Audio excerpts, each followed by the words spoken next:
Hello friends, आज हम बिल्कुल सिंपल लैंग्वेज में गतिशीलता के बारे में पढ़ेंगे। ये आपका बोर्ड एग्जाम में एक नंबर क्वेश्चन पूछा जाता है। इसकी डिफिनेशन आती है और इसका फार्मूला भी पूछा जाता है। तो समझेंगे कि गतिशीलता क्या होती है।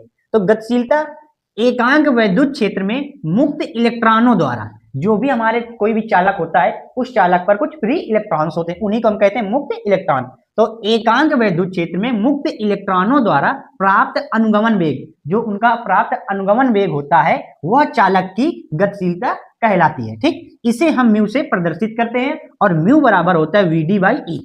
अब हम इसको थोड़ा अच्छे से समझ लेते हैं। लिखा है कि एकांक वैद्युत क्षेत्र में अगर हम इस वैद्युत क्षेत्र की वैल्यू 1 रख देंगे, बोला गया है ना वीडी मतलब एकांक वैद्युत क्षेत्र, अगर एकांक वैद्युत इस वैद्युत क्षेत्र की वैल्यू 1 रख देंगे तो जो म्यू आ जाएगा वो किसके इक्वल आ जाएगा, वो आ जाएगा वीडी के इक्वल। इसका मतलब क्या समझ गए कि एकांक वैद्युत क्षेत्र में जो मुक्त इलेक्ट्रॉन्स हैं उनके द्वारा जो भी प्राप्त अनुगमन वेग होगा वो क्या होगी, चालक की गतिशीलता कहलाती, और इसे हम म्यू से प्रदर्शित करते हैं, म्यू से दिखाते हैं। और इसका एक दूसरा हम फार्मूला क्या देख सकते हैं, अगर एक हमने वीडी बराबर हमने पढ़ा था कि ई टाउ बाई एम, और यहां पर ई की वैल्यू ई है, ई से ई कैंसिल हो जाएगा तो म्यू बराबर आ जाएगा ई टाउ बाई एम। तो इसको भी हम कह सकते हैं, ये भी क्या है, गतिशीलता का एक हमारा दूसरा फार्मूला है।